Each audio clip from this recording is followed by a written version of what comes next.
ಸ್ವರ್ಗಕ್ಕೆ ಪ್ರವೇಶ ಉಚಿತ. ನರಕಕ್ಕೆ ಹೋಗಬೇಕಾದರೆ ಜನ ತುಂಬ ದುಡ್ಡು ಖರ್ಚು ಮಾಡಬೇಕು. ಇದು ನನ್ನ ಆತ್ಮೀಯರೊಬ್ಬರ ಮಾತು. ಅದು ಹೇಗೆ ಎಂದು ಕೇಳಿದೆ.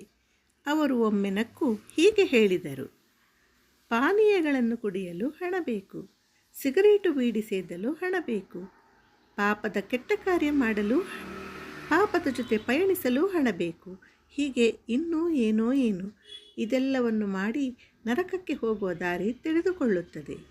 ಆದರೆ ಪ್ರೀತಿ ವಿಶ್ವಾಸ ಸಂಪಾದಿಸಲು ಹಣ ಬೇಡ, ದೇವರಿಗೆ ನಮಸ್ಕಾರ ಮಾಡಲು ಹಣ ಬೇಡ, ದೇವರನ್ನು ಪ್ರಾರ್ಥಿಸಲು ಹಣ ಬೇಡ, ಆಗಾಗ ಉಪವಾಸವಿರಲು ಹಣ ಬೇಡ, ದೇವರ ಬಳಿ ಅಥವಾ ಇನ್ಯಾರದೇ ಬಳಿ ಕ್ಷಮೆ ಕೋರಲು ಹಣ ಬೇಡ.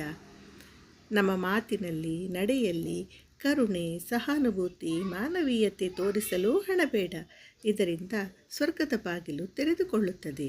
ಇದನ್ನೇ ಸ್ವರ್ಗಕ್ಕೆ ಪ್ರವೇಶ ಉಚಿತ, ನರಕಕ್ಕೆ ಹೋಗಬೇಕಾದರೆ ತುಂಬ ದುಡ್ಡು ಖರ್ಚು ಮಾಡಬೇಕು ಎನ್ನುವುದು. ಇದುವರೆಗೂ ನನ್ನ ಮಾತನ್ನು ಕೇಳಿದ್ದಕ್ಕೆ ಧನ್ಯವಾದಗಳು.